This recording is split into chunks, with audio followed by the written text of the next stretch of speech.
And when you feel like you're nothing, but you wanna be something, yeah, well, all you really need is hope. I just want you to trust me if you wanna be something. Yeah, that's right. Let's go. Yeah, when you're feeling down and you're out, like you got nothing but doubt, you're alone in the crowd, just trying to figure it out. All that is cloud and this money got you feeling left out. Listen up to me now, every word that's out of my mouth. Let's wake up, it's me. You're gonna follow your dreams, or are you just gonna be another cog in the scene? You feel the hope in this beat, yeah, the hope that you need to proceed and be exactly what you want it to be. I feel right and I'm proud, hype and I'm loud. I'ma shout all about how I feel in the now. Ain't nobody ever gonna try to change me till I'm dead, pushing up daisies. I'm alone in the crowd, I won't feel down. I got hope right now, and I know I'll be found. I don't really care just what all other haters gotta say. I know everything I do is gonna make them fade away, yeah.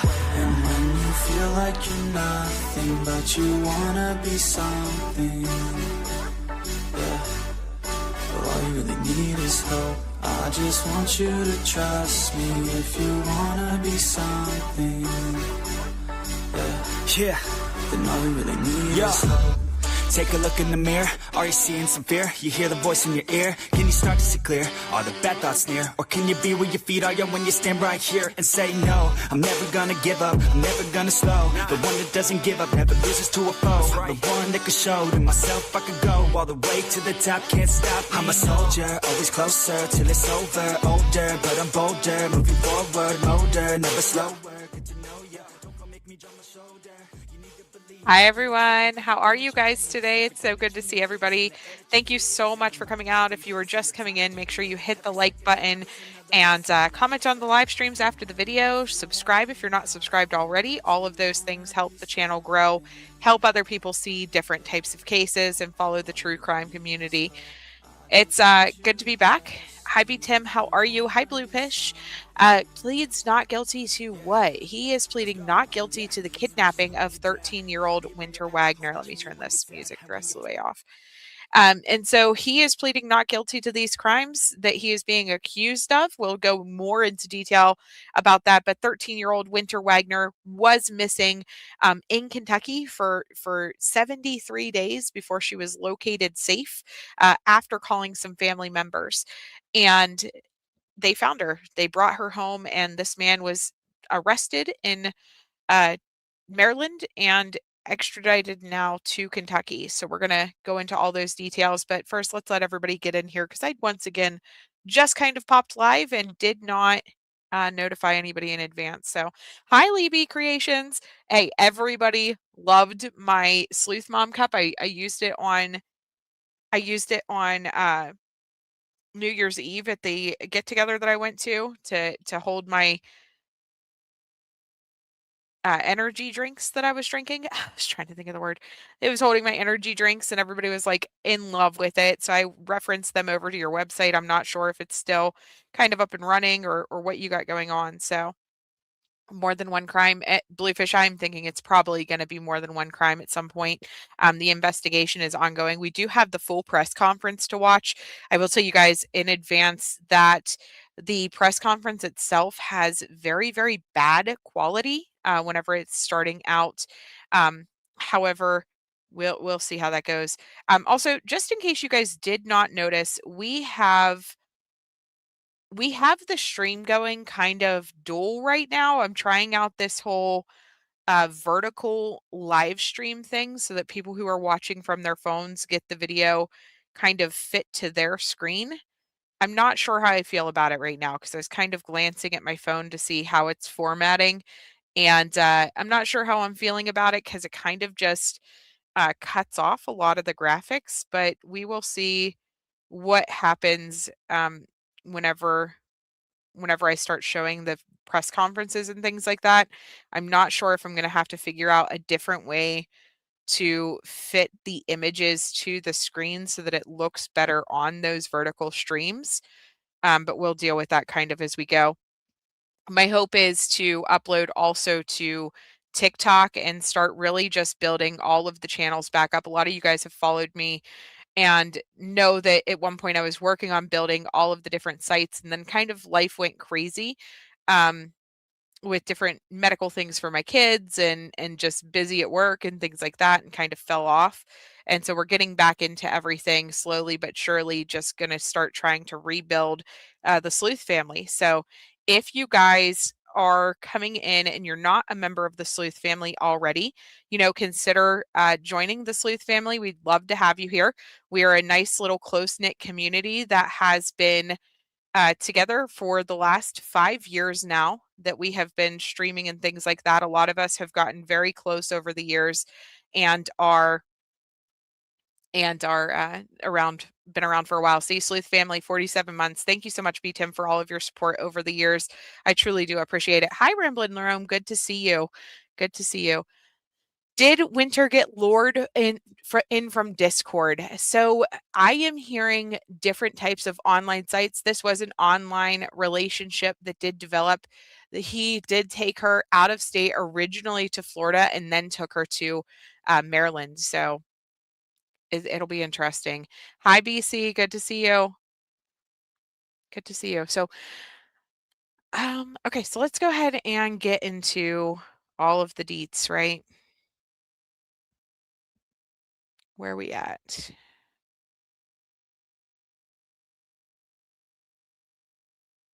So let me pull up the press conference first.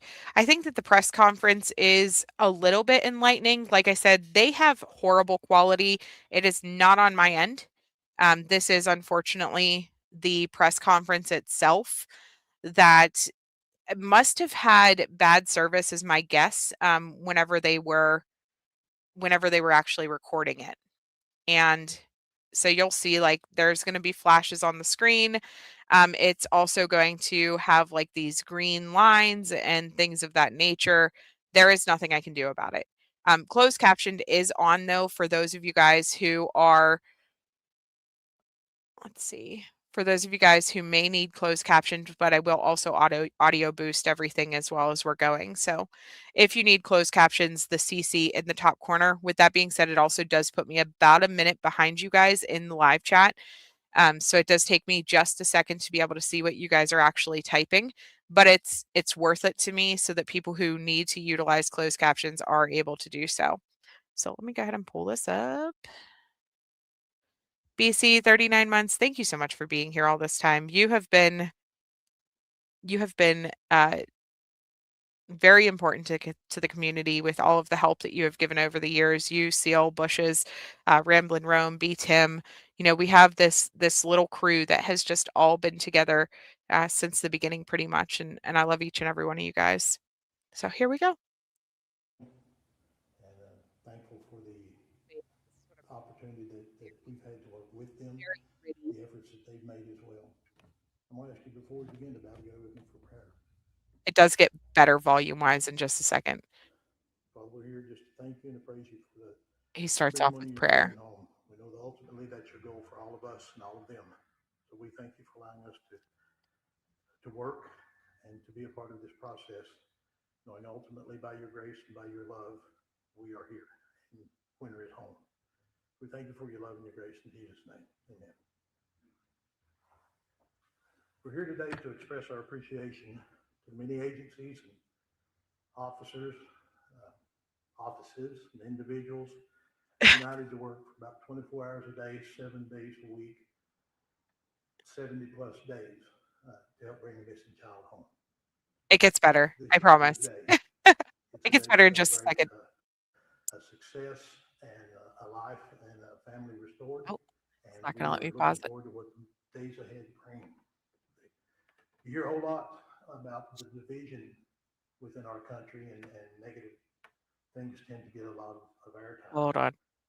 But I'm telling you that we're here today because a multitude of agencies and individuals and organizations throughout the eastern half of the United States and Commonwealth of Kentucky and the state of Maryland, working together, putting aside all differences and territorial instincts and all the things that go with Eh, that. give me 1 second. I'm going to refresh it so that I can fix it. It's not going to fix that much, though. This is the entire press conference is this way. But yes, the earbuds will help. I'm sorry. I'm going to stop talking because I know those of you who are trying to hear it with the earbuds probably have it turned up the whole way. Around the 3-minute mark, the audio does improve. And so just hang tight. But I was wondering, like, why have I not seen the full press conference anywhere? And like, why am I just seeing like itty bitty clips of it? And really what it comes down to is this is the quality that they put out. And so that's why the press conference hasn't been very many places. So I'll introduce the speakers individually as they come up, but I'm going to introduce them to you now.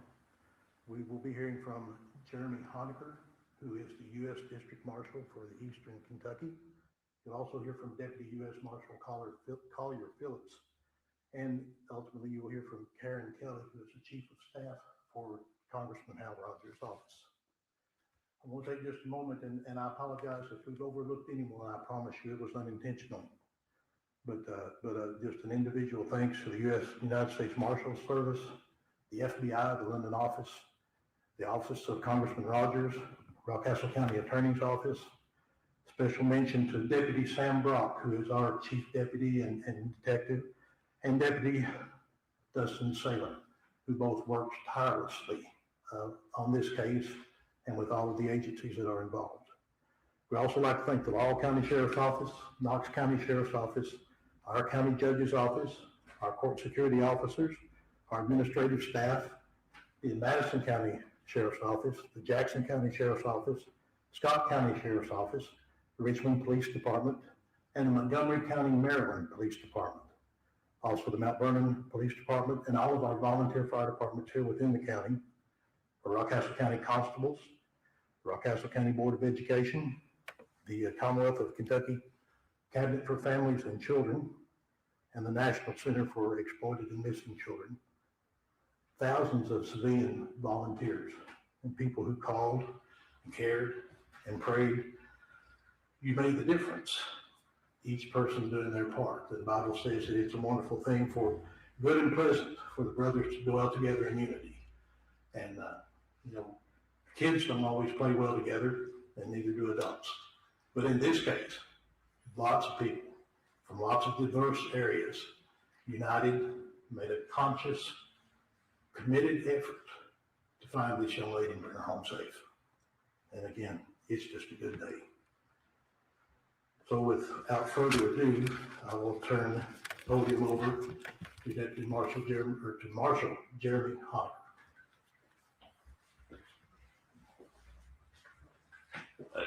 Good afternoon, guys. Appreciate the opportunity to come out and talk to you.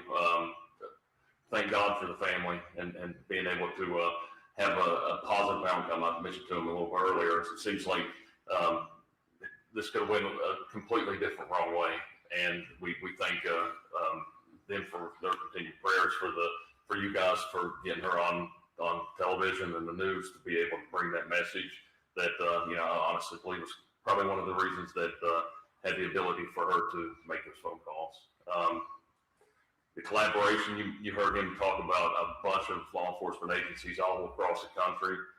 It amazes me that when we are able to collaborate and we have those force multipliers, that we can do some amazing things. And that's kind of all I have to say. Thank you for our troops, the Deputy United States Marshals and Special Deputy U.S. Marshals from DC and Maryland and here in Kentucky. Did an outstanding job with their state and local partners.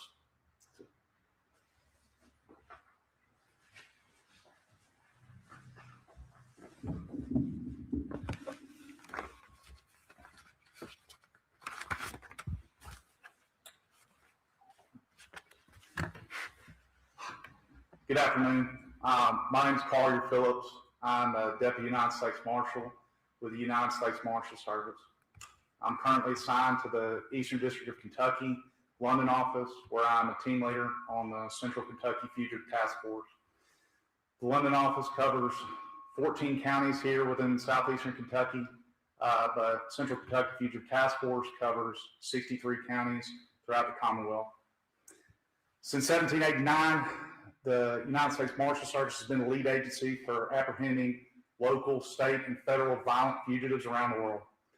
This is credited to the personnel and partners on our district task forces, our violent offenders task forces, and our regional fugitive task forces. Those task forces were formed based on the Presidential Threat Protection Act of 2000.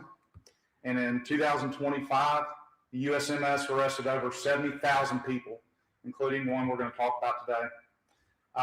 We have also led ongoing enforcement operations such as Memphis Safe Task Force, as well as the Safe and Beautiful DC Task Force. Thanks to the Justice for Victims of Trafficking Act, also known as the JVTA of 2015, the USMS formed the Missing Child Unit, which helps assist and lead missing child investigations and operations throughout the country, such as We Will Find You 1 and 2, Operation Home for the Holidays, and Operation Northern Lights. Since 2015, the USMS has located and recovered nearly 4,000 children, including one we're going to talk about today. This is a testament to the hard work and dedication of the people in our agency, and I'm proud to be a part of it. Please let me remind you that now we have a current criminal investigation, and that means there are some things we're not going to disclose now or comment on. It's not a matter of not wanting to be transparent. It's just simply the fact we're going to do these right. I say all that to say why we got here today, and it's the most important part. Wynter Wagoner. In October of 2025, me and my team contacted Chief Detective Sam Brock and Sheriff Shannon Franklin and offered our assistance in locating Wynter. During this time, we reached out to deputies in southern West Virginia and northern Ohio to get some answers on some leads that led our investigation in that direction. And we truly appreciate their cooperation and help on getting that in a timely manner. In November of 2025, the Marshals Service, Rockcastle County Sheriff's Office, the FBI, and Kentucky State Police met with Joe and Marsha Truskowski. I'm sorry if I missaid that. Wynter's foster's parents, who provided us information and pointed our scope in the right direction, and we can't thank them enough for doing that. From then on, our team, who I'm about to list out individually because they deserve every bit of praise and recognition during this time, worked tirelessly to respond to every single tip that came in, day or night, no matter what the hour. That team includes, again, guys from the Rockcastle County Sheriff's Office, specifically Chief Deputy and Detective Sam Brock, Deputy Dustin Saylor, and Sheriff Franklin, but also the rest of their deputies, their support staff, and their dispatch. And when I tell you that the Rockcastle County, the people of Rockcastle County should be proud to have these guys serving them, I was very humbled to see a department who lacks the adequate resources to be able to respond to tips in such a timely manner. It was amazing to watch. From Kentucky State Police, Detective James Royal and criminal analyst Chris Daniels, who is also assigned to the FBI. Also with the FBI, task force officers Dylan Blair and Taylor McDaniel, whose parent agencies are London Police Department and Laurel County Sheriff's Office. Also with the FBI, Adam Shepis and FBI analyst Rachel Hancock. From the Marshal Service, I'd like to thank Deputy and Team Leader on Central Kentucky Fugitive Task Force, Andy Elkins, and his task force officers in Pikeville, as well as Jason Hardwick, my task force officer over here. Our team can't run without him, and I have the pleasure of working with him every single day. He puts in long hours, and we can't thank him enough. His parent agency is Kentucky State Probation Parole. The sheriff listed all the other agencies that helped in the missing child investigation, so I won't comment on that. But again, I just want to make sure that the people of Rockcastle County know that their sheriff's office and their law enforcement here in this county did a phenomenal job on this investigation. I also want to recognize the family, friends, and associates of Wynter We can't do our jobs without the public. We appreciate any and every tip and every little bit of information that was given. But specifically, I want to recognize Haley Whitehead, who is Wynter's aunt, and Dusty Wagoner, who is Wynter's father. They were both a testament to being able to thrive during an extremely emotional and tough time. This leads us to December 26, 2025. Our team was contacted by Haley and Dusty, stating that Wynter was on the phone with them at that moment and that she was in Maryland. At that time, I contacted my marshal, Jeremy Honker, who was on detail up in DC, and he got a team together within minutes to start heading towards the location that we had suspected for Wynter. And that takes a lot of moving parts, and I can't thank him enough for getting that done within a timely manner. It was amazing to watch.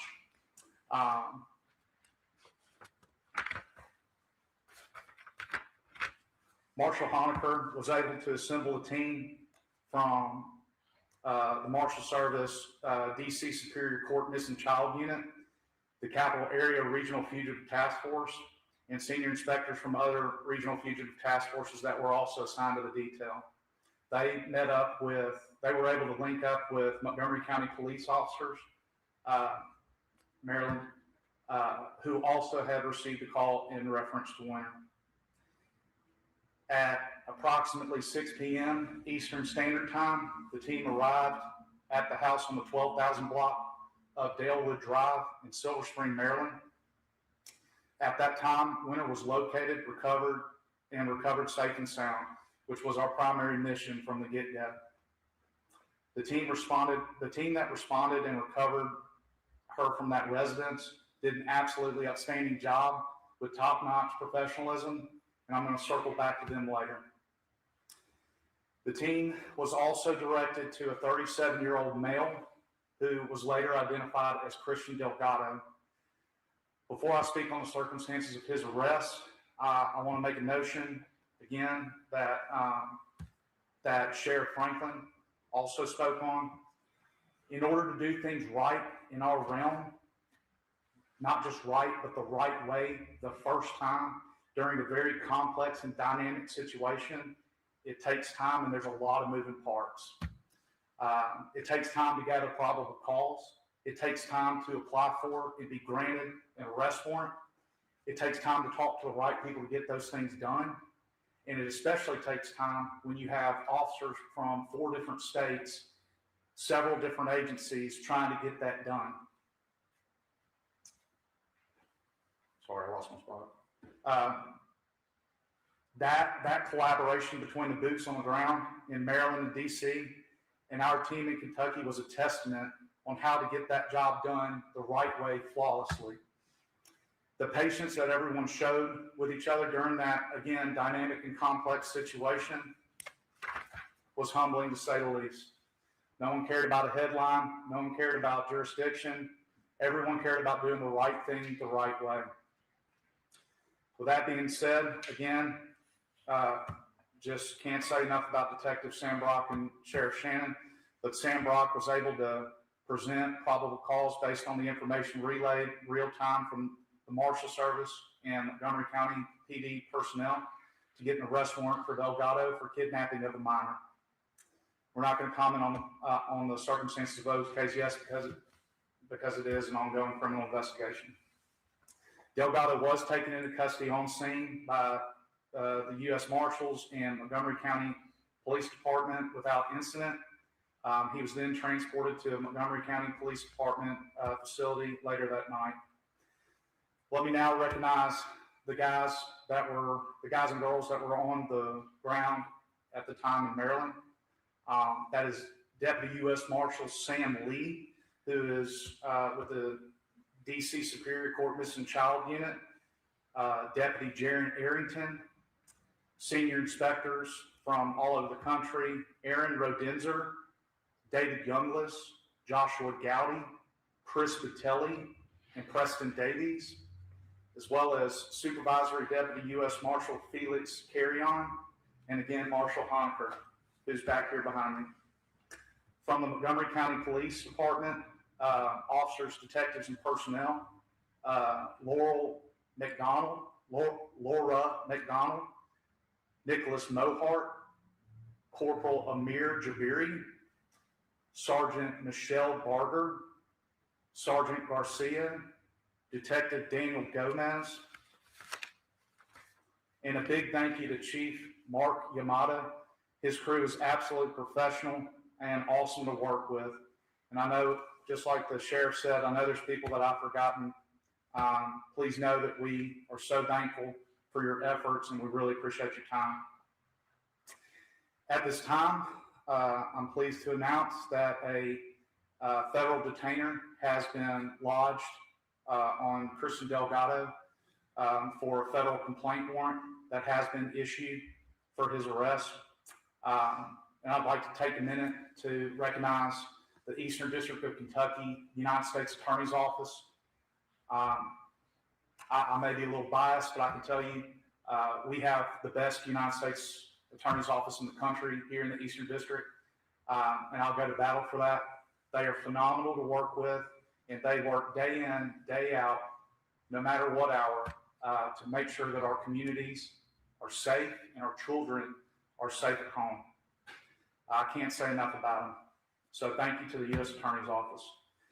I talked a lot about the collaboration, as well as Sheriff Shannon did, but I want to touch on it again.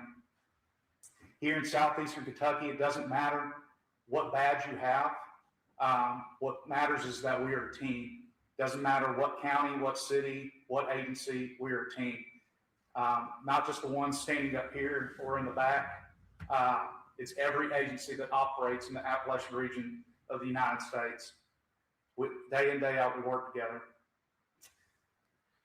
We have the best rescue crews who also assisted on this, the EMA and dispatchers. We have the best DCBS and child advocacy workers. We have the best county and commonwealth attorneys. We have the best district, circuit, and family court judges. We have the best federal magistrates and district court judges. And again, we have the best law enforcement, arguably, in the country. Not just from the agencies that are here today, but from your local, state, and county agencies, as well as agencies like ATF, DEA, Homeland Security, ICE ERO, U.S. Forest Service, and U.S. Postal Inspectors who had also had a tie in this case. All these agencies on a daily basis here in southeastern Kentucky work every day together, not just on this case, but every case. We all work together to arrest violent criminals and keep our children safe and sound in their homes with their families. I can tell you personally that I appreciate working with them every day. I'm just humbled to be here. And again, in this case, I can't exemplify more the Rockcastle County Sheriff's Office, who made sure that every tip was answered in a timely fashion. Again, it's hard to explain all the moving parts that are within law enforcement, but they did the job flawlessly. And I look forward to working with them for a long time in the future. With all that being said, there is an open federal criminal investigation on Mr. Christian Delgado. The United States Marshals Service and the Federal Bureau of Investigation are taking lead on that case, and we won't comment on it due to the nature and it being open.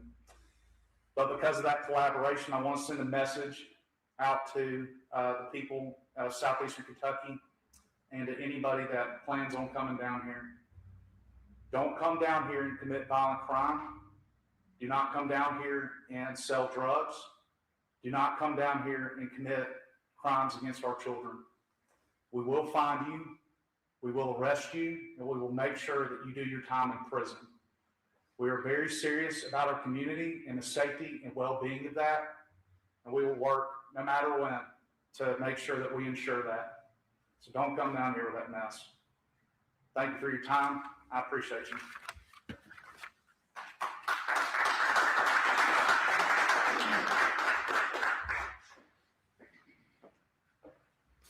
a tough one to follow. Marshall, I don't know that anybody thanked you. Where'd he go? Oh, I don't know that anybody thanked you properly. So I think we all owe you a debt of gratitude for being out front, for making sure that people coming after our children in our community in southeastern Kentucky are going to go exactly where they deserve, which is prison. So let's show them all a huge round of applause.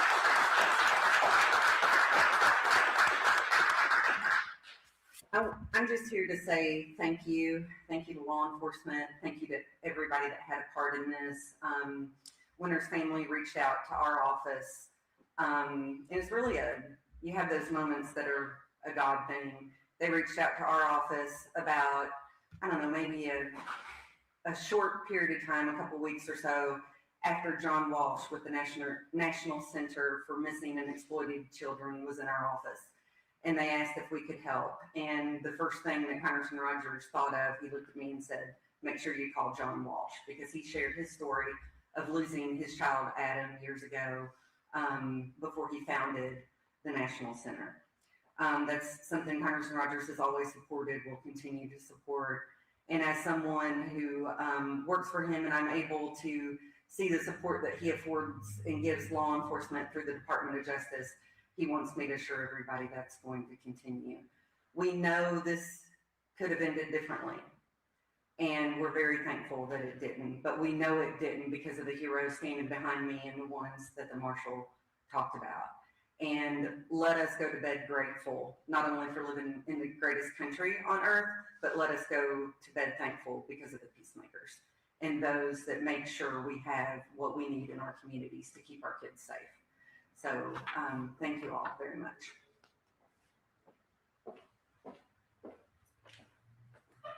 I'm Trooper Scotty Pennington. I'm the Public Affairs Officer at the State Police Post here in London. Hey, God is good. Give a hand for God helping in this case. God is good.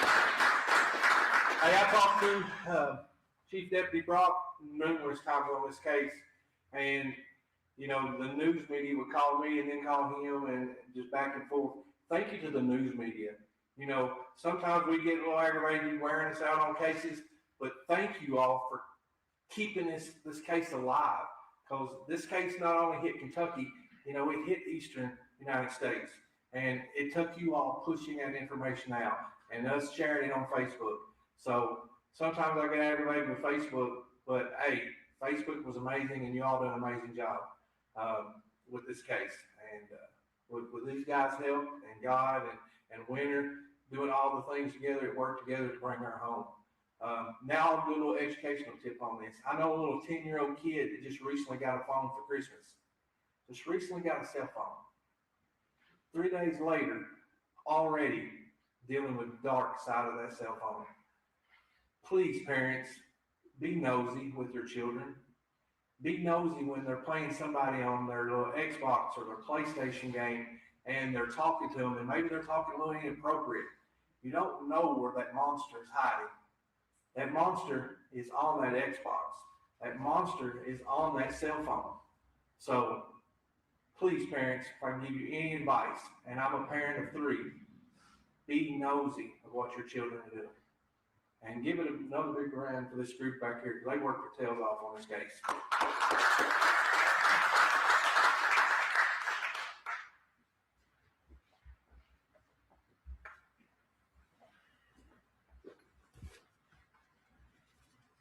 I'd like to reiterate, can't be thankful enough for the privilege of working with the men and women of these agencies and organizations and the individuals that have called and taken part in this case. It's not just an honor to be your sheriff. It's an honor to work with you and have you working with us. And these things came together to bring a safe conclusion to this case. I want you to know, and I know everyone up there, I can speak a little bit for every agency and every person up here, our most sacred trust and our greatest privilege is protecting and defending the children of our communities. Every person up here will and has already dealt with the effects of PTSD and the anxiety that comes with laying awake at night wondering where a child is. Please remember there are still 24 missing children listed in the Commonwealth of Kentucky under the age of 18. There are 1,630 under the age of 18 in the United States. We still have a ways to go. And we're not going to quit. And I say that for each and every one of these.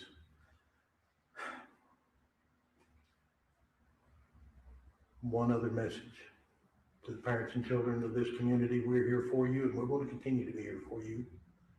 For the predators, perverts, the drug dealers, second only to our commitment to keep those kids safe and find them and defend them, is our commitment to come and get you and take your butt to jail. We're not finished, but we're proud to be here, and we're very thankful for the result that the good Lord and all these people managed to pull off. Thank you for your time. Thank you to the media again for keeping this case alive, to give the opportunities for Wynter to be found safely. We appreciate y'all too. Thank you.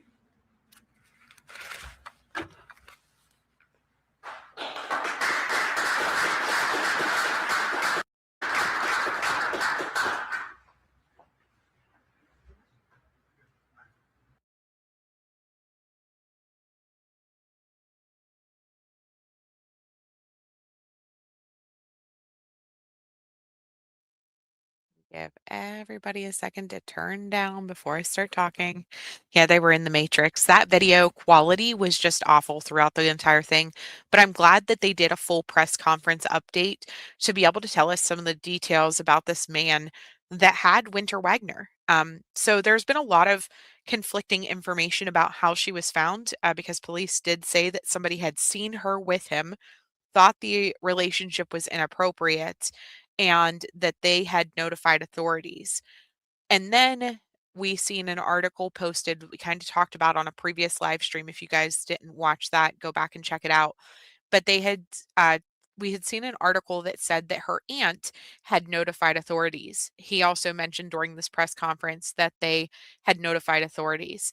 From my understanding of the situation, from what was posted in the Facebook group, there was somebody who seen Wynter with this man, had Googled Wynter's name and realized that she was a missing child, and asked Wynter if she needed help, and offered their phone so that she could make a phone call if she needed to make a phone call. And so that is how she reached out to her aunt, allegedly, right? And that is how she let them know where she was and things of that nature. Um, and so it's just crazy. So she's 13 years old whenever she went missing. She had been missing since October. 73 days she was gone before she was able to reach out for help. She did leave on her own. She did walk out of her home to go meet this man to be able to leave, but she is 13 years old. She is not old enough to make that decision.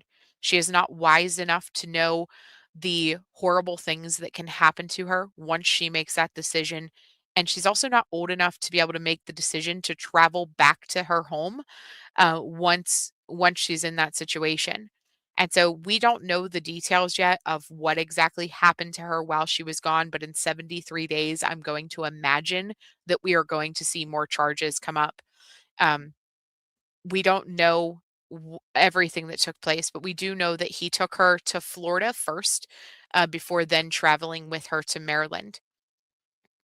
He is saying that he is not guilty. He is saying that she told him that she was 18, that he had no indications that she was a missing child, that he had no indications that she was a minor at any point. Wynter does look a little bit on the older side, but I don't think I would guess 18.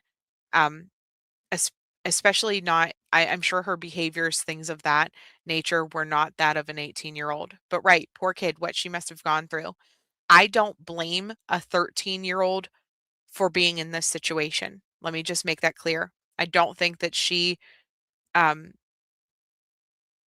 I don't think that she has the mental capacity to make the right decisions in these situations. And that's why devices are so dangerous. That's why the internet for kids unchaperoned is so dangerous. Even video game platforms, whether it is Roblox or even Trivia Crack, I found out, unfortunately, through my son, has its own social media platform. My child, who is not allowed on social media, had his own Instagram like account on Trivia Crack. And so it's all of these platforms. You have to look into everything your child is doing. You have to look through their devices, really do the due diligence to make sure that who they are talking to is somebody that they know. And I know that sounds kind of hypocritical because as an adult, I have made lifelong friends from my YouTube channel. I have genuinely connected with people on this YouTube channel that I would consider family. I have talked to people on this channel and that I've never met in person, that I've never technically seen their face because they could be absolutely anybody on the internet. Um, but it doesn't matter because I've formed these emotional connections. But as an adult, I'm able to make that decision, right? But as a 13-year-old child, you don't know the danger that you're getting into. Thank God this man did not take her, rape her, and unalive her right off the bat. Thank God she was able to be found safe. I kind of showed the photo of the home while they were talking about it. This is where she was at, a house right next to a daycare, number one. So I partially wonder if the daycare or somebody in his family, something along those lines, are who's seen her and knew that that relationship didn't seem right as she was coming and going from the house, things of that nature. But this is the home where she was at, and right on the outside of this home, this photo, ironically enough, was taken October of 2025, right around the time that she went missing. And he has cameras on the outside of this home. These police could have showed up at this home to go rescue her whenever she did finally reach out, and they could have been attacked, they could have been ambushed, she could have been murdered in the process.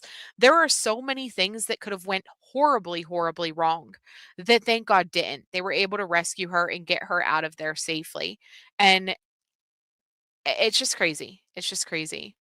Yeah, a group of adults and teens that lure kids via Roblox and other games to Discord, and then they get friendly with them, right? They try to get nudes and do all other kinds of messed up things, kidnap, all those things. And even if we're not looking at kidnapping, right? Even if we're not looking at a situation where these adults with this lower mental capacity that are reaching out to teens because they do not have the testicular fortitude to date people their own age, even if we are looking at men who can't be men with real women and they're targeting teenage girls intentionally or vice versa, maybe women that are targeting teenage boys, in a situation like that, uh, you don't know necessarily if they're going to try to kidnap them, rape, murder, all of those horrible things, right? This could just be a situation where it could be sextortion as well. Unfortunately, there is a large group of like Nigerians and people overseas who have been sextorting people over and over again, where they get these teens, they communicate with them in a way that makes them feel loved and important. And I'll show you mine if you show me yours, and things like that. And as soon as those teens start having those inappropriate communications with these people and their fake profiles, they instantly flip the script and they have all of the teens' personal information and they start threatening to sextort them. They are I'm going to send these pictures to your mom or your pastor or everybody in your school, like I'm going to put these nudes out viral, things of that nature. If you don't send me $500 or if you don't send me 2 Bitcoins or whatever, situations like that. And there are scammer YouTube pages that go through and they pull these scammers into these conversations to blackmail them instead. But there's also been, I said Nigeria, because there actually was a teen boy who was sextorted and he committed suicide. And uh, they did actually bring 2 Nigerians over who had been behind that sextortion and did charge them. for the crimes that they had committed. Yes, please make sure you guys take a moment to tap the like button. It does help the channel grow. It does not mean that you like this case. It does not mean that you necessarily like what's happening, but it does help us be able to continue doing what we do over here at Sleuth Mom. We are rebuilding. I know it says 10,000 subscribers, but we are rebuilding because I did go, kind of on a hiatus for a little while. We were dealing with some medical issues with my daughter and trying to just figure things out. We did find out she has progressive hearing loss. She does have hearing aids now. And so we're kind of on the other side of that bridge now.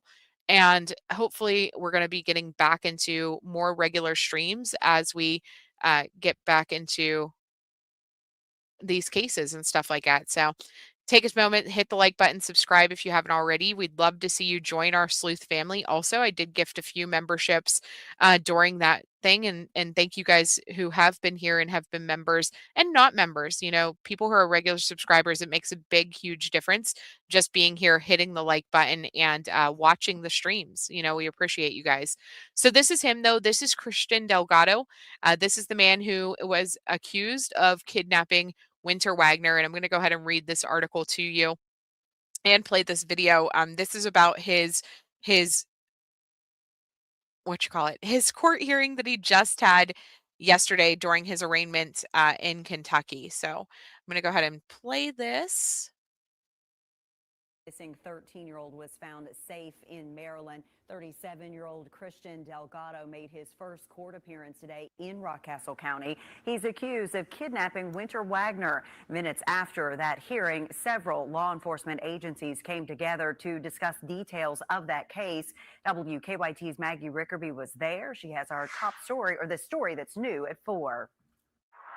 It was the effort of multiple agencies across state lines to find 13-year-old Wynter Wagoner safe and sound. After more than 2 months of searching, investigators say Wynter Wagoner was found in a home in Silver Spring, Maryland, with 37-year-old Christian Delgado. He was arrested that day and charged with kidnapping. According to his arrest warrant, he met the teen online and drove her from Florida to Kentucky to pick her up, then drove her back to Florida and eventually to Maryland. It took the efforts of the community, FBI, U.S. Marshals, local authorities. Just want to point out, this is what the U.S. Marshals, local U.S. FBI, U.S. Marshals, FBI, U.S. It's going too fast. It took the effort. There you go. That's what the people during the press conference looked like. Just wanted to point that out because, of course, we could not actually see anything during the press conference because the live video feed was absolutely terrible. But so this is the people who were actually speaking to us during that press conference. Like I said, I kept seeing little snippets everywhere, but not the full video. So wanted to make sure that the full video was out there so that people could not see, but at least hear what they had to say. Hi, Lee. So good to see you. Of the community, FBI, U.S. Marshals, local authorities, and beyond to find her. 70 plus days to help bring a missing child home. This is a good day. It's a day to celebrate a success and a life and a family restored. And we are looking forward to what the days ahead bring. Monday morning, Delgado entered a not guilty plea to a felony charge of kidnapping. Officials say they expect more charges in Maryland, Florida, and another jurisdiction in Kentucky. According to Deputy United States Marshal Collier Phillips, a federal criminal investigation is ongoing. They also say a federal detainer has been lodged on Delgado for a federal complaint warrant that has been issued for his arrest. Delgado's preliminary hearing is scheduled for March 11th, but officials say they expect he will be indicted before the end of the month here in Kentucky. In Rockcastle County, Maggie Rickerby, WKYT. And coming up on WKYT News at 6, we'll hear more from those law enforcement leaders at today's news conference. Also,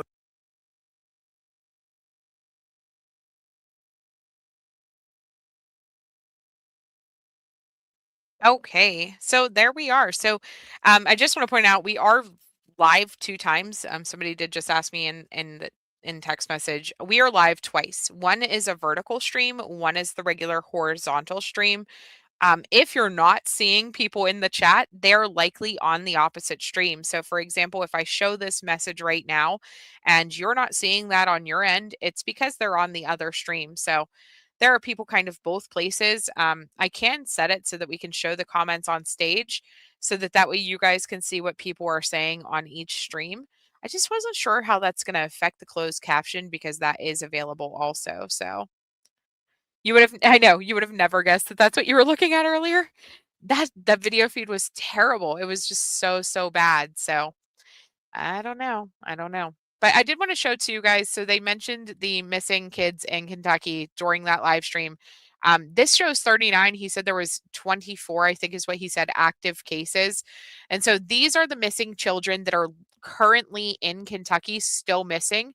I can't show every single one throughout the entire United States during this live stream, but I did think it's important to go ahead and show these ones that are still out there at this moment. Now, the problem is a lot of these kids have very little information surrounding their disappearance. And for those of you guys who are not familiar with how these missing cases work, a lot of times whenever you have kids that are in foster care or in child services care in some way, shape, or form, maybe not even quite at a foster home, but they're at a group home, a lot of times we don't see detailed information be put out on these streams. And that's kind of what made Wynter's case a little bit more unique. Thank God for her dad and her family, her biological father, and the people who were surrounding her loved ones that came out to kind of give details about where she could possibly be. Because even though she was currently in foster care, she did have a large online presence come out and start searching for her that made her case unique. But as you see in Isabella's case, Isabella has been missing since December 17th, 2025, Shepherdsville, Kentucky. She's 16 years old. What we have on her is a blurry picture and then just last seen on December 17th. We have no area that she was last seen in. We have no description of where she was last seen. We don't know where she was at. We don't know what she was wearing.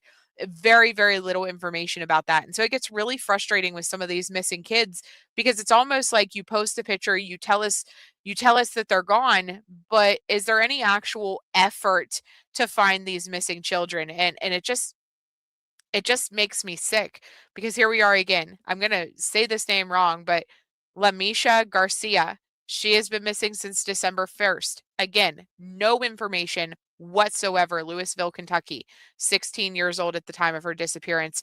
Again, we're just sitting here with a semi-blurry picture and one sentence about her. Hi, I feel like a mill watching over on Twitch. Hey, good to see you. Good to see you. So, I mean, we'll go down through these because, as I said, these are kids who are missing in Kentucky currently. Wynter was found safe after 73 days, but Autumn, November 6th, she's been missing since. No detailed information. Some states are better than others. These ones are nice because at least they include the photos. Sometimes whenever these missing teens go missing, there isn't even photos. There's just a gray screen, and it's just frustrating. Yeah, they probably write them off when they're 16 years old, thinking that they left on their own and not kidnapped, but they were probably lured and being sex trafficked, most likely. That's something that we kind of talked about on previous streams with the crunch down on the border and not allowing people to be able to cross the border and things like that. These traffickers have not been able to bring in new victims. And so that, in my opinion, could lead to more of these teens being targeted online to be lured out of their homes, to leave on their own accord to go with somebody. But it does not necessarily mean that they are still with that person, and that they're where they want to be, right? We have seen that in previous cases. Kaylee Jones is a good one because she left on her own. She got into an Uber and went to a location that she was told to go to, but then she was not able to go home for several months as she was not able to get out. And so it happens. Here's another one, Lillian. She has been missing since October the 18th. I'm just going to pull these up. Again, most of them do not even have a description. No information about what is going on. So I'm just going to one at a time pull these up. This is like the most we've seen, right? Both photos are of James. He may still be in the local area or he may travel to Mount Vernon or Burra, Kentucky. Caution, if located, do not approach and immediately contact law enforcement. So he was 17 when he disappeared. Right, like a lover boy method, and lure them out, and once they're in person, grasp, they don't they don't let them leave. We've seen that even with the girl who was kidnapped from the Mavericks game.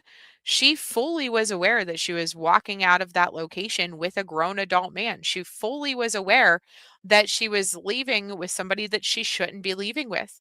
But she was not aware that that man was going to take her to a motel, chain her to a bed for a week, and have multiple people rape her over the course of those days. And so that happened. That was a real life thing that happened to a teenager who thought that she was just leaving with some hot guy that she liked, and unfortunately got put through horrible, horrible situations, put on drugs so that she couldn't escape, and raped, and thank God wasn't murdered because police found her. I mean, you're not going to tell me that these people brutalize children and then just let them go eventually. I don't think so. So here's another one. No information, Alyssa Collins. And I'm just going to pull them up because they did mention them in the press conference. He's been missing since August 19th. This is it. No info. 17 now. Doesn't mean that they were 17 when they went missing.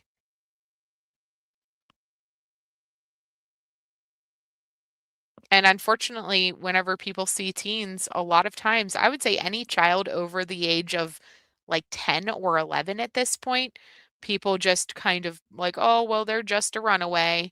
And it gets frustrating because it's like, no, you don't know that this child is in a good circumstance. You don't know that Tristan Voss, for example, is out there because he wants to be. Just because he left on his own accord does not mean that he is still able to escape whatever situation that he is in. Does not mean that they are able to make the decision to go home. This is another one that says, if located, do not approach, immediately contact law enforcement. Makes you wonder why they put that on there. I'm curious about that. Hi, Hope in Jesus. How are you? So this is Lillian. It says that she may also go by the name Lily. She has tattoos on her right hand chest. When she was last seen, her hair was dyed black. Here is another photo of her. With Wynter, you're still wondering what happened in Florida. She obviously thought that that's where she was going, right? Because he took her there first. And she had even told a cousin that, yes, she ran away and that she was going to Florida or something along those lines. And then next thing you know, she was in Maryland. And people are online kind of like, oh, well, she just threw a fit because, he took her to Maryland and she wanted to be in Florida. And it's like, um, obviously he misled her. Obviously. So all photos shown are of Alexandria. There's just so many. And unfortunately, you can't even do like a video. I used to try to do videos on every missing case so that every missing child had a video out there so that if somebody would Google their name, that they would be able to see a YouTube video and find out some more information about that missing person. But how do you make a video about this? How do you make a video about China Duke, who has one sentence, last seen on October 23rd. So it says missing since September 8th, last seen on October 23rd. So that means at some point she was seen again. But how do you do a video about that? With no family speaking out, with no one raising awareness about what is going on, nobody to care for them enough to say, hey, this person is missing. Hey, here's some info about this individual. 9 years old for Sophia Perez. We totally covered this one. This one we covered, Beaver Dam, Kentucky. Sophia and Eden were abducted by their mother, Patricia Hernandez, on September 29th, 2023. A felony warrant for kidnapping was issued for Patricia on November 2nd, 2022. Yeah, it makes you wonder how much they misled her about. I don't know. I don't know. It's so hard to say. Here's the link for this one's brother. No photo for the mom, though. So we're just going to keep going through. Sorry, there's only a few more. But I just want to make sure that we put this out there. Because it's not just about missing Wynter. There are other folks out there. There are other kids that have now aged. Look, 2020 was when they went missing, age now 20 years old. She was missing when she was or this is her age progress photo I see. So she would have been 6 years ago. 6 years ago, 14 when she went missing. Where does a 14-year-old go for 6 years? This means that Rosalind has never tried to get her driver's license. Rosalind has never used her social security number to get a job somewhere. So what happens to a 14-year-old? What happens to a 14-year-old missing for 6 years? If you remember, Alicia Navarro went missing and was found eventually because she walked into the police department so that she could get her because she wanted to get her driver's license and she knew she was considered a missing child. I find it hard to believe that these kids are okay and went missing on their own whenever they've been missing this many years. This one, 11 years she's been gone. So she's 23 now. So 11 years ago, she would have been 12 years old. So Emma Lauren McCoy has never tried to get her license, has never gotten a job somewhere. Otherwise, police would have found her and she would no longer be considered a missing child. So what happened to her? So this one, it says she was allegedly abducted by her father, Michael McCoy, on September 1st. A federal warrant for international parent kidnapping was issued for Michael on July 31st, 2017. They may have traveled to Turkey or the Netherlands. So she might be overseas. And I know that we have people that watch from other countries. Do we have people in Turkey? I'd have to look at my YouTube algorithm thing now. But it doesn't matter where you're watching from because sometimes these kids could be absolutely anywhere. So the problem with that is a lot of times whenever you have kids, Lise, that are in the foster care system, the foster parents in certain states are not allowed to share certain information. They're not allowed to take photos of the children. They're not allowed to put things out publicly. And so really then it comes back on the biological family to be able to share the information that is necessary, because a lot of times the foster parents may have very limited photos and things like that because of the social media contracts that most states have regarding foster parents. And so sometimes there's not more info to get. And then especially if the child is in like a state-run facility, it's so strict. Hide in the bushes. They may take them, although never get, yeah. So again, this is him, age progressed to 22. He would be 25 now. He's been missing since 2014. And it just keeps going, right? Like, we got a few more. I'm just going to click on them because we're almost there anyways. Tardy, yep. Throw bushes, her tardy slips. You're late? You are late. See, if you wouldn't have said that you were late though, bushes, we would have just assumed that you were in the bushes. You kind of called yourself out. Right, you have thousands of photos of your kids and family, both in print and digital. You also have old videos, right? Right. But unfortunately, we're dealing with a society, though, where a lot of these kids end up in the system because their parents are on substances, because of bad home situations, things like that. A lot of times you have parents who care more about their habits than they do or their significant others, right? Because we have some cases where maybe mom lost custody because her boyfriend was abusing the children, things like that, or vice versa. Maybe dad lost custody because the boyfriend or the girlfriend was abusing. It's hard to say. It is. It's so flawed. Uh, I can really go into people's Fourth Amendment rights and rant and rave right now because I always get so frustrated whenever I talk about the foster care system and the right to privacy for the adults that are involved in the CPS investigations and things like that. The right to privacy for the people who have parent or children who are being adopted, the right to privacy for people who have kids that are in the foster care system. And it's something that I get very frustrated about because we have so many kids who go through the foster care system and they're abused. We have so many kids who get adopted just to be a paycheck for a family and they're abused. We have so many kids who go through this CPS investigation and the claims are real. The children are being abused and they get taken out of the home for a brief period of time and then they're placed back into the home with abusive parents and things like that.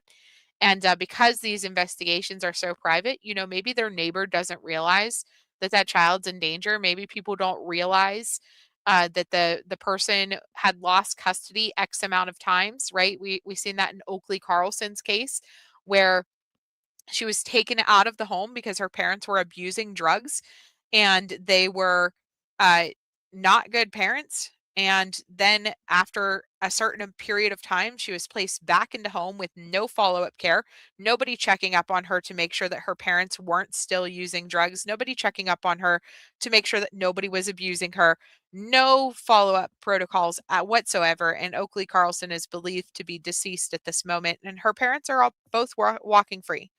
Her parents are both walking free. Nobody is being held accountable for the unfortunate death of Oakley Carlson.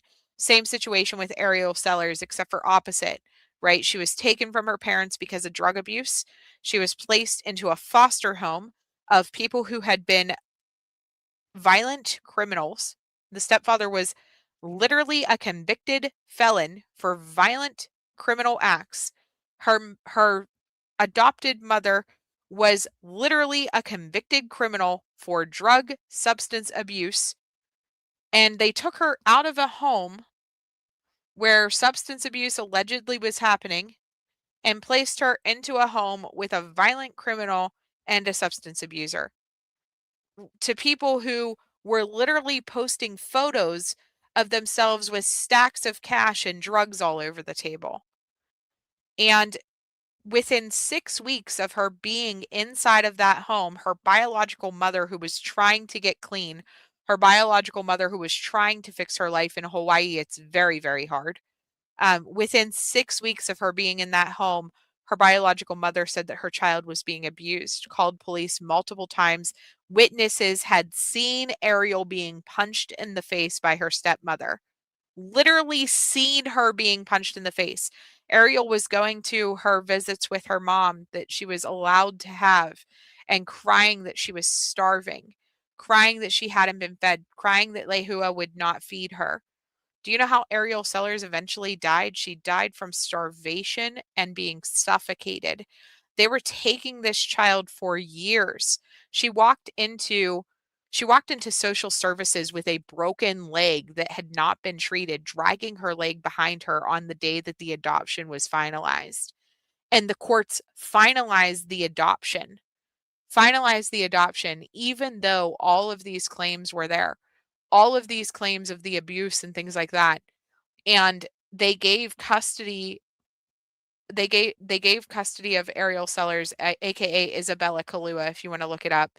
But they gave custody of her to these monsters who were keeping her in a dog crate in the bathroom, duct taping her mouth shut because they were tired of hearing her cries. They put padlocks on all of the cupboards and on the fridge and things like that because she was trying to steal their food. And it's just the follow-up care and the right to privacy sometimes I think is detrimental in some of these cases to these children, because if there was follow-up care, if social services was going in and out of that home and checking on Ariel Sellers, aka Isabella Kalua, if they were going into that home and following up, if these kids who go through this system were made to go see a counselor, a mandated reporter every 2 weeks for mental health care, because I'm sorry, going through this is a lot. It's a lot to go through traumatic events. Even if they were going through these situations and then getting follow-up care such as mental health care, so that they're seeing a mandated reporter, so that whenever she's crying that she's being starved, whenever she's crying that she's being abused, and things like that, she has somebody to tell that's going to listen to her, but it doesn't happen. And so the whole situation, the whole topic gets me so fired up because some of these cases are just so tragically disgusting with the things that these kids go through over and over and over and over and over again. It's just infuriating. It just really is. Hi, Fly Girl. So good to see you. Welcome, welcome. So, but let me get back to Wynter's case. Obviously, I wasn't talking about her just a second ago. She was in foster care at the time of her disappearance. Her dad had been in prison, and her biological mom had lost custody because of alleged abuse. Her biological mom's boyfriend is being charged actually with abusing Wynter at some point, allegedly. So we have all of that going on in this case as well, as far as the things go. But her biological family came out in full force looking for Wynter, and that's why her case was not just another flyer with one sentence. That's why her case was able to go all over TikTok, all over social media, and was able to be spread so that people could see that she was missing, so that people could look for her and be aware of what's going on. So, hi, Patricia. Where's Patricia at? Did I miss somebody saying hello? Oh, man. There we go. Hi, Patricia. So sorry. That's one of the bad things about having both streams going at the same time. Just trying to make sure that I see all of the comments. So I do apologize for that. So this is a clip of her dad after she was found. Just the relief you can kind of hear whenever Wynter Wagoner is found, how happy her dad is. So Been watching very closely. Just kidding. It's very low. I don't know what is up with the volume on like everything, but we will just audio boost it. And once again, I will say closed captions are available if you guys need it. A 13-year-old kidnapped and found here in Maryland will soon head home to Kentucky now. This is 13-year-old Wynter Wagoner, who was last seen at her home in Kentucky back in October. And tonight, her father speaking out about this bizarre case and how his daughter is doing today. WJZ's Ashley Paul joining us live in Baltimore tonight. And Ashley, we're now learning more about where she has been during this time. Yeah, hey, Rick. Well, Dusty Wagner tells us that he's just feeling really grateful that his daughter Wynter has been located safely, and he's looking forward to her coming back home to Kentucky. Now, as for her alleged kidnapper, he says that this is all a big misunderstanding. It's amazing. It's a gift from God. Nothing less than that. 2 months of uncertainty, of questions, of fear over the whereabouts of 13-year-old Wynter Wagoner have plagued her father, Dusty, for 2 months. Tonight, he breathes a sigh of relief. She's blaming herself for a lot of stuff that she doesn't understand, because she is a child. She doesn't understand. Other than that, I think she's doing okay. She's ready to come home. She's very ready to come home, she told me. Wynter was He said she's blaming herself for a lot of things she doesn't understand, and I can only imagine that that's the case because of the fact that a lot of these kids they don't realize what they're getting themselves into. And unfortunately, the only reason that I realize what they're getting themselves into is because of how many cases and how many times we have seen this story over and over again. And if you look back at my first video that I did on this, my title said, I've seen this before. I already know what we're getting into. And sure enough, that's exactly it. She had been lured out of her home. She met up with this guy. She walked down the road. She got into his car and he took her. last seen at her home in Mount Vernon, Kentucky back in mid-October. And tonight, 37-year-old Christian Alexander Delgado is charged in her kidnapping after the girl was found in a home in Silver Spring last week. According to the arrest warrant, family and friends said Wynter was planning to run away for several weeks. On December 26th, the teen called her aunt to give her the address of where she was staying in Maryland. That's when her aunt reported the information to U.S. Marshals. Dusty says a neighbor recognized the girl from news reports as well and stepped in to help. I want to say thank you to her for one, because without that, I never would have found her. It is a blessing from God that woman called us, because I feel like she saved my daughter's life. Delgado told.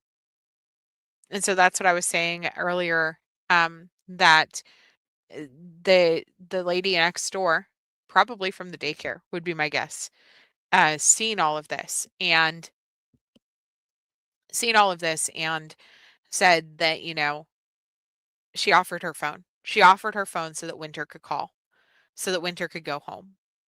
And exactly, BC. He was the adult in the situation. He's the one to blame.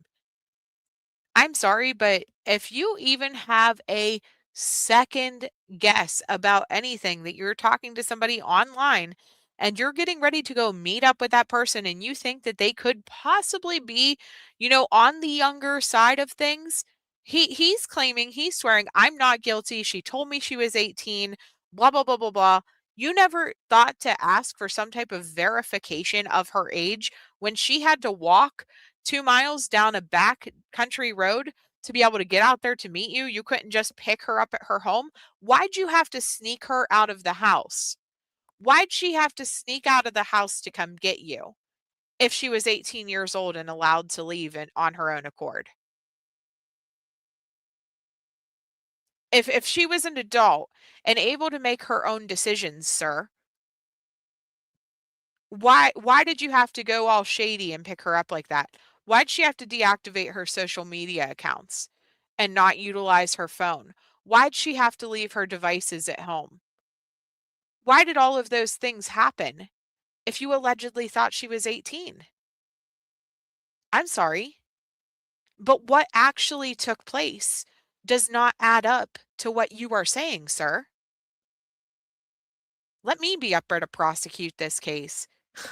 I wish I even had the ability to. Like, seriously, I hope that they ask him questions like that.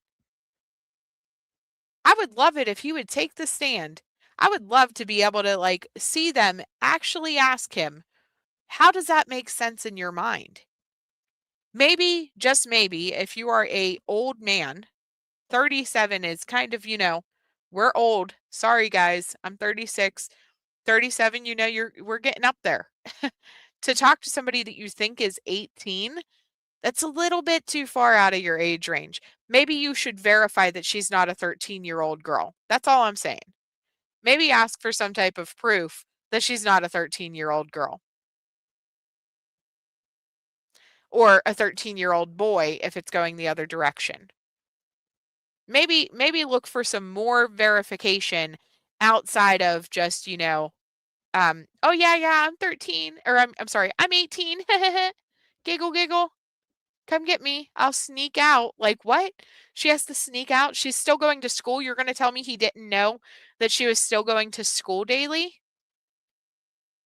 He didn't know whenever there was gaps in their conversations back and forth that she was still going to school? He's very much so a creep. Very much so a creep. I don't care what nationality he is. I really don't care. That doesn't matter to me. What matters to me is the fact that he's a 37-year-old man. I don't know if she looks 13. I would say she might look to be in the 15-ish range. I do think that she does look a little bit older for her age. Let me pull this up, especially some of the different filters and things like that these kids use these days. All these Snapchat filters and things like that. We know she was utilizing Snapchat. We try to find a picture that's not all crapped. I meant cropped. That's funny. But I would say, she might, especially since she has piercings and things like that, she might pass for 15. But I would not guess 18. I would not look at this child and say 18 years old. Not a chance. Not a chance. But I guess if you're a old man who old man, it's so funny because he's only a year older than me, but I guess if you are an old man who can't date somebody your own age because you just don't have the testicular fortitude or the maturity level, or I don't know, the ability to get women your own age to talk to you, I guess it would be harder to realize that this is a child. I guess when you're desperate, it's hard to tell. Yes, so that's why I pulled these ones up. So without filters and no makeup, she does look much younger. I would say 14, 13. much younger without the filters and stuff like that. But let's be honest. I mean, she was using Snapchat and different filters and stuff to talk to him. Even at that, I would still only say like 15. 15 tops. So, and this is a 37-year-old man. Yeah, even if she was 18, he'd be almost 20 years older than her. And don't get me wrong, my husband is 10 years older than me. It's not unheard of for women to go after older guys because unfortunately, most guys my age are very immature. And so I have always gravitated towards guys that were a little bit older. Always. But really, they banned filters in China and they might ban it here because of how destructive it is. I could see that. I mean, how many people second guess, what you look like and don't value your own personal appearance because you have seen the perfect model and the perfect version of you so many times. We all have flaws. We are human beings. Right? I wonder how many times she said 6'7" to him in a conversation. Like, I'm sure there were things that were evident and whenever they were conversing that was very clear that she was way too young for him. However, maturity level of most men, I don't know. I don't know if he has mental health issues. I don't know. Well, obviously he does. Obviously he has something going on that he's chasing after a child on the internet. He could have waited until she was over legal age, right? He could have waited 5 years. I doubt he would have waited 5 years to talk to her. There's so many things, but I don't fault Wynter for what happened to her. And I'm going to say this too. I don't actually fault the adoptive or the foster family either, because one of the reasons that she ran away, she had a secondary device that she had gotten off of somebody that worked on Wi-Fi only because she was grounded from her cell phone because they had found her using her cell phone inappropriately. So they were trying. They were trying to hold her back from the internet. They were trying to monitor what she was doing. They were trying to follow up with that. But unfortunately, it's so hard. It's so hard to know what your kids are doing. I suggest everybody lock down your internet, monitor which devices are signed into your internet, make sure that you have protections listed for your child, make sure that you're notified whenever things change. Every night, whenever we go to bed, well, actually, before that, my kids know 9 o'clock, 9:30, depending. The internet for the entire house shuts off. It's so funny because my husband has to come because I'm working usually after 9:30, and he has to come and he'll be like, "Can you turn the Wi-Fi on downstairs?" But I shut everything off except for my work computer until I'm finished working, and then the work computer gets shut down. Why? Because I want to protect my children from themselves. That's why.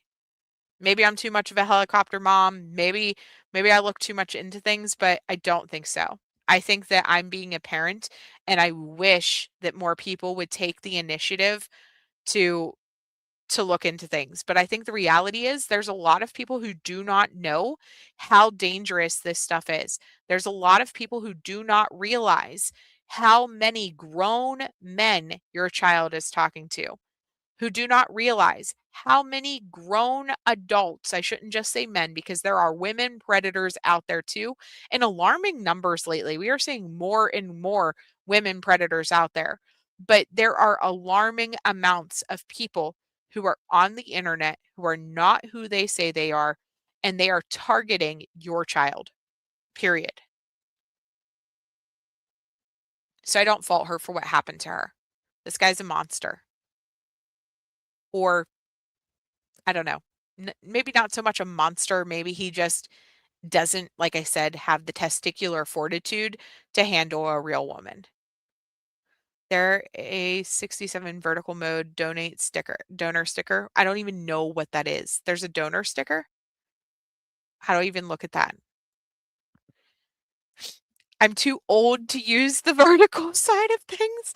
This is my first time doing it. For anybody watching vertical, I never do vertical streams. And I thought, you know what? Let's just try it and see what happens. And this is an entire new thing for me. Oh, there is a 6-7. That's hilarious. I see it. That's so funny.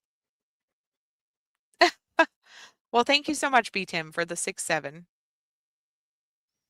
So let's see here. Yeah, that's what parents do, right? You invest time into your child and you teach them before the world does. You sent me a sticker already too. See, I don't know how to see them. I don't know how to see them like without looking at my phone. I guess I don't know how to get them to pop up on the live stream, if that makes sense.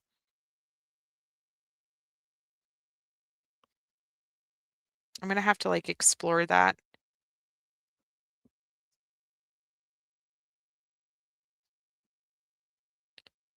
Let me see if I look. Either way it goes. Yeah, but you have to be involved with your kids. You have to teach them before the world does. Let me play the last 30 seconds of this video and then we will get going, unfortunately, because I do have to work tonight. Investigators he met Wynter online and drove from Florida to Kentucky to pick her up and brought her back to Florida before eventually heading here to Maryland. Dusty says his prayers have been answered and he's glad to finally wake up from this nightmare. Like I said, I know 9 out of 10 kids in her situation never made it back out of it, you know. And I feel so overwhelmed and so relieved, and I'm so thankful to God. Now, Delgado called the situation a misunderstanding in court, adding that he has been a model citizen. He has another court date scheduled here in Maryland for the end of the month. Live on your corner in Baltimore, I'm Ashley Paul, WJZ.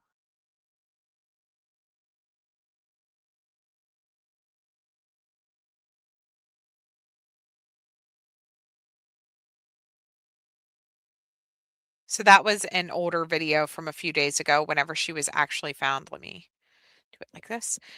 And so with that being said, so he's not going to have another court date in Maryland. He has at this point been extradited to Kentucky. And so that is where he will face his charges. I do still look for more charges to come. She is still being talked to. It sometimes takes several weeks before these kids are out of the investigation process because they do go through this as gentle as possible with these kids who have been through these horrific situations. Being that she was with him for 73 days, I do look for unfortunate charges to come in regards to sexual things and stuff like that. If she allowed the SANE exam, she is over the age of 12, so I'm not sure if she consented to that or not. I just find it hard to believe that they wouldn't have done something. He wouldn't have done something to her in that amount of time, unfortunately. But regardless, I am glad that she is home. Well, she's not home. I'm glad that she is safe. I can't say home because they are still trying to get custody of her back. Dusty had been working to get custody of her whenever all of this took place. And so I'm hoping that he is able to continue with that process and get custody of her back. I do not believe that she is going to go back to the same foster home that she was in before.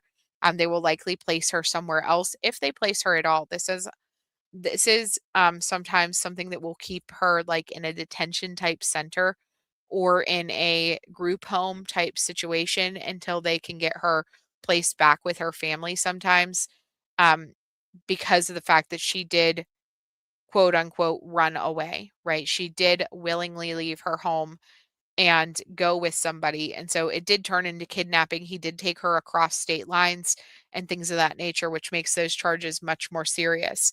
But how things will work out on the counselor / reunification side of things, it's going to take a little bit more time as they handle it all with kid gloves and make sure that she's okay. And I do know that they have started a group post where they are collecting items for her. She has like an Amazon wish list.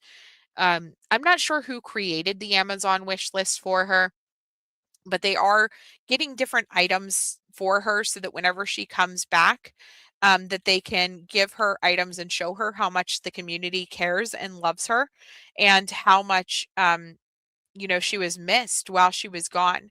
And so let's see here. Let me see if I can find that list.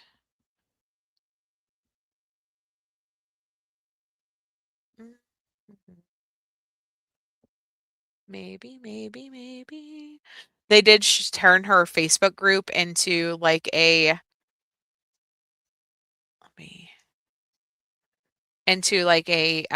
bring home the children type group now.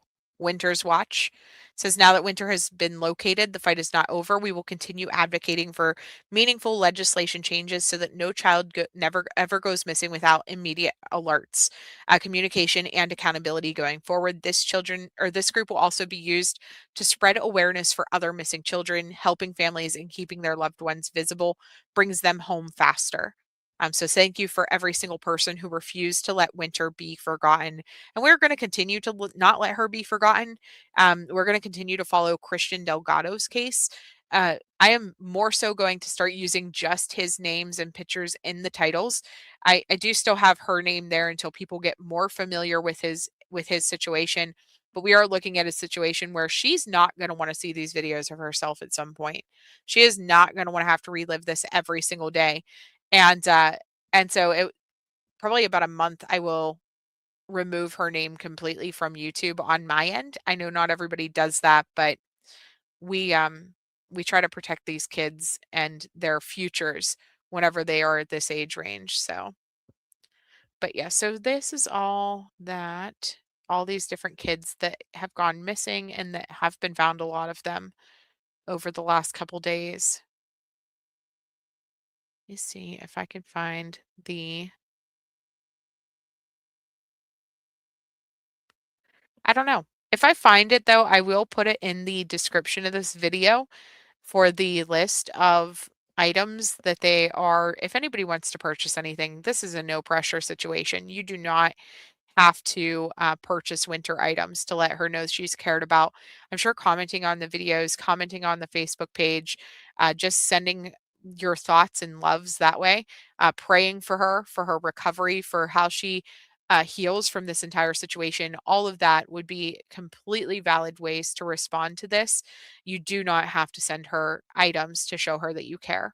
But I did think that that was a sweet gesture that they had came up with in coordination with her biological family to kind of just show her that she is loved. So, all right, I'm going to go ahead and jump off here, you guys. Like I said, I do work at 9 o'clock. So I appreciate everybody who came. Thank you, everybody who has joined in on the vertical stream. It's, again, a new thing for me. I'm going to try to change my graphics and different things like that so that stuff fits better vertically, because I do want you guys to have the best viewing experience whenever you are watching the live stream and things like that. But please take a moment to hit the like button if you have not done so already. It truly does help the channel grow and helps us get other cases out there whenever we are covering missing stories. And so, take a second, hit that like button, subscribe to the channel. I would love to see you guys here again soon, and consider joining as a member. That is one thing that helps pay for the different streaming services and platforms. And so we do appreciate any new members and family members that join us at the Sleuth family. So thank you all. Fly Girl, thank you. Happy New Year. Yeah, thank you so much. Happy New Year's coffee. Man, I drink so much energy drinks. I'm not really a coffee person as much. I drink so many energy drinks though on New Year's Eve just to even try to stay awake. You don't realize how old you're getting until you try to hang out with the younger crowd to stay up, because I was chaperoning my son while he was hanging out with his teenage friends at the church. We do everything at the church on New Year's so that everybody stays safe and stuff like that. And it was exhausting. By the end of the night, I was dragging. And then we had 8 inches of snow on top of that fall on New Year's Eve. So then it was like we couldn't even leave the church until the snow plows went past. So I was constantly watching like the snow plow tracker so that we could look for a safe window for everybody to travel home. And so it was a very eventful night. But thank you so much for your donation, Fly Girl. I love you so much. And I love everybody that came. I appreciate you guys, except for B Tim. B Tim, I hate you. You're welcome. Have a good night. Bye.